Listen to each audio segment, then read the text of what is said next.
Hello, my friends. Welcome back to our little corner of warm stories. This is my own take on these characters and what might happen next in their journey together.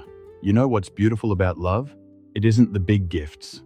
It's the small promises kept after a long, long wait.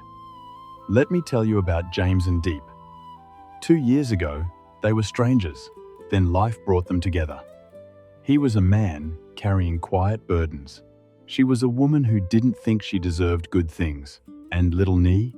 She was the bright thread that tied them into a family. For 2 years, James held one promise close. He wanted to take his wife and daughter on a real trip, somewhere beautiful. Somewhere they'd never been. Life kept getting in the way. Money was tight. Work pulled him away. But the promise stayed alive in his heart. What I love about James is his patience. He never made loud declarations. He just quietly saved, quietly planned, and waited for the right moment. That's a rare kind of love. The kind that shows up in actions, not words. The kind that says, "I haven't forgotten you." And then the day came. Summer vacation arrived. Nee was free from school. James woke up early with a secret in his pocket. "Today, our whole family is going on a trip," he told them. Nee's eyes lit up like little lanterns. "Where are we going, Dad?" He just smiled. "It's a secret. Picture this. A mother tending her chickens one last time before leaving. A neighbor agreeing to watch their little dog. A daughter bouncing with excitement near giant balloons." James went to fetch the car while Diep and Nee waited down the road.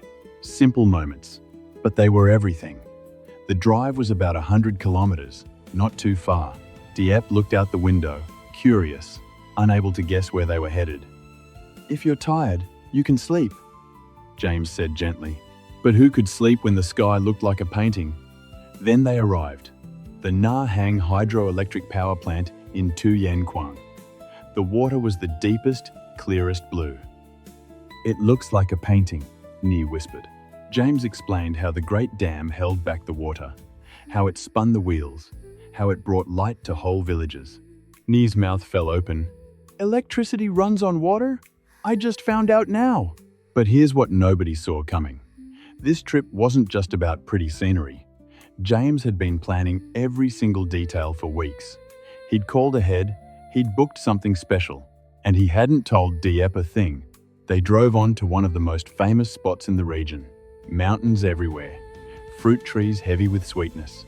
And then, a house made of earth, cool and beautiful, with a real bathtub inside. "I wish we had one at home," Diep said softly. James didn't miss a beat. "Dad will save up and buy one." Even his dreams included her. But that's just the beginning. Because the most touching part of this day hadn't even started yet. Last we left off, James had brought his family to a beautiful earthen house tucked into the mountains, and he had one more surprise waiting. Inside, James pulled out a wrapped outfit. "I bought this for you," he told Diep. She blinked, confused. "When did you buy it?" He grinned.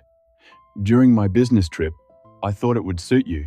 She held it up, a little shy. "I think it's too short." But when she put it on, something shifted in the room. Little Nee clapped her hands. "Am I pretty, Mom? Mom and I are like angels." James laughed warmly. "Then Dad will be the guardian angel for Mom and daughter." He knelt down and gently tied Nee's hair.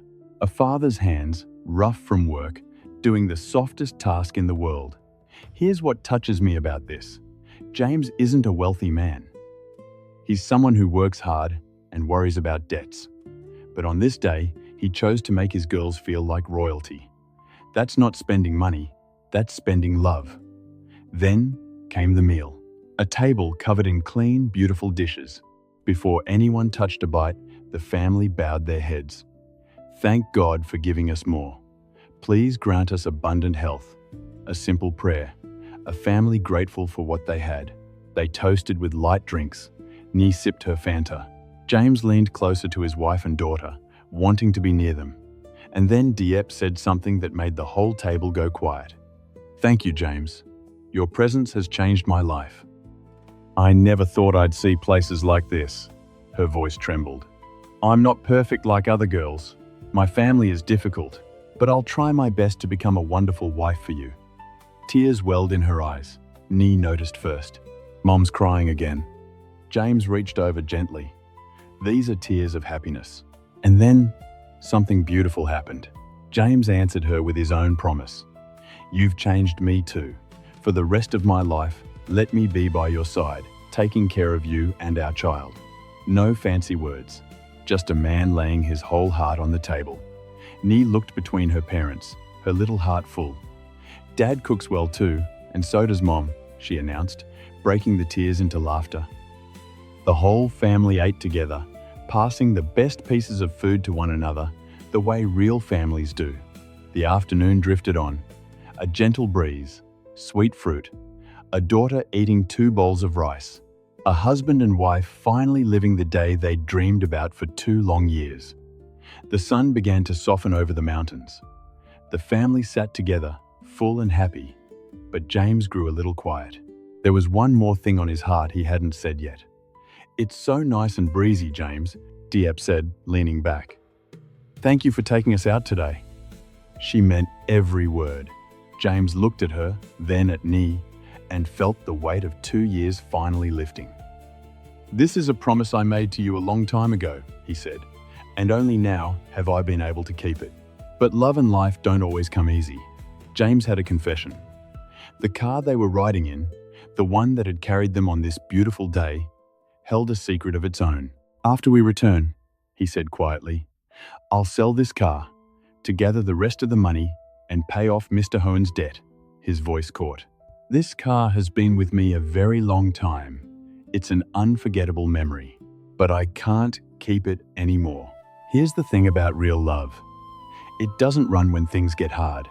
Diep didn't flinch. She didn't worry. She reached for his hand. Don't overthink it. I'm always ready to support you. No matter what, I'll always support you. If you ever need help, just tell me. I'll help you any way I can. That was the moment.